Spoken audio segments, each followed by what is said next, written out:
জানেন তো, বিয়ে বাড়িতে মটন খেয়েছি, খেয়েও যেন মটনের প্রতি লোভ আরো বেড়ে গেছে।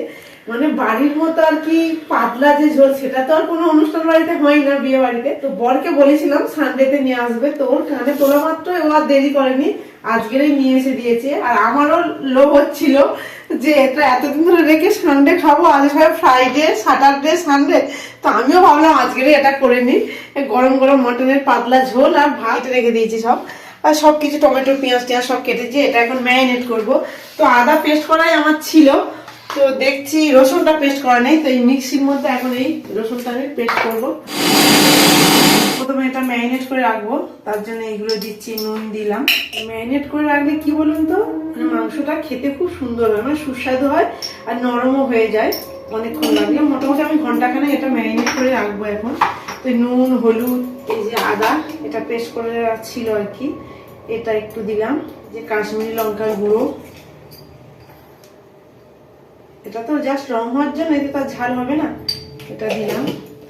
আর এই যে পেঁয়াজগুলো কুচিয়ে রেখে দিয়েছি, পেঁয়াজ দেবো একটু আছে।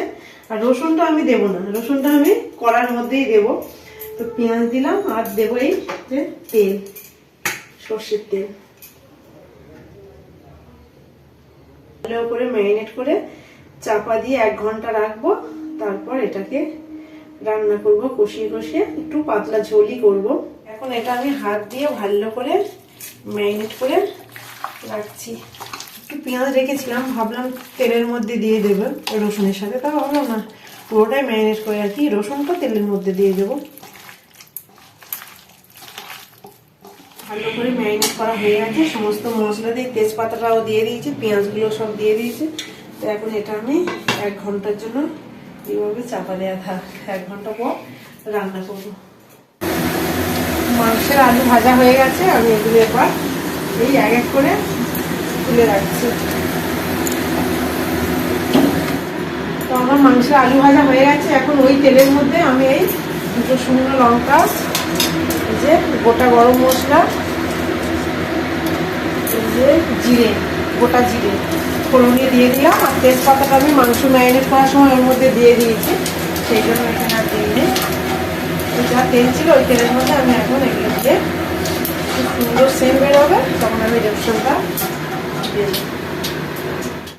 এই যে রসুনটা আমি বেটে রেখেছিলাম মিক্সিতে, আমি কিন্তু পুরো একদম মিহি করে বাটিনি, একটু গোটা গোটা আছে, সেটাই দিয়ে দিচ্ছি। গ্যাসটা আমি ওই জন্য লো ফ্লেমে দিয়ে রেখেছি, লো ফ্লেমে না দিলে আমার এইগুলো পুড়ে যাবে, আর বড় গ্যাসে বসিয়েছি আমি, সেই জন্য। এখন দারুণ সুন্দর একটা স্মেল বেরিয়েছে।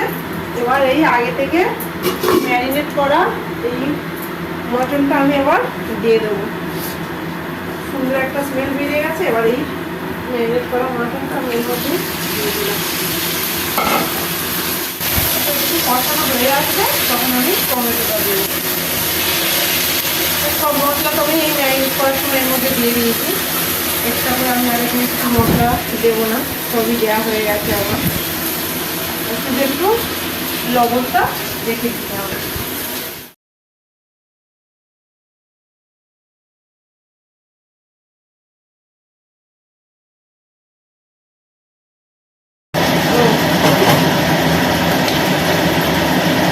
চাপা দিয়ে রাখি,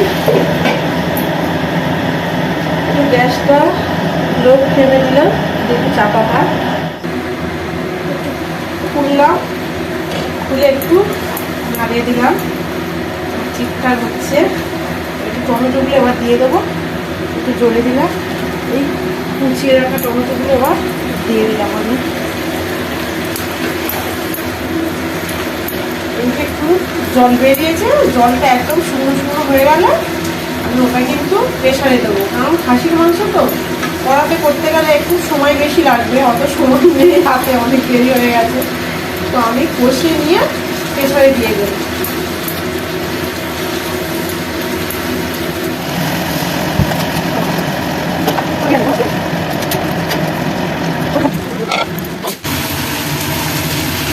আমার মাংসটা কষানো হয়ে গেছে, আর আমি যে এই যে বোলের মধ্যে আমি মাংসটা ম্যারিনেট করে রেখেছিলাম, তার মধ্যে একটু জল দিয়ে আর প্রেশারে একটু গরম করতে দিয়েছি, কারণ গরম জলটা দিলে মাংসটা খেতেও সুন্দর লাগবে, তাড়াতাড়ি গরম হয়ে যাবে, তো সিটিটাও তাড়াতাড়ি পড়বে।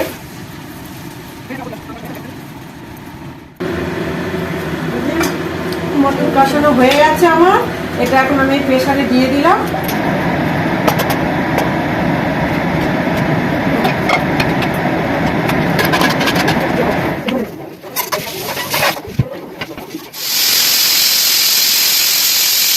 প্রথমে 3টে সিটি দিয়েছে আর কি, কষানো হয়ে যেতে।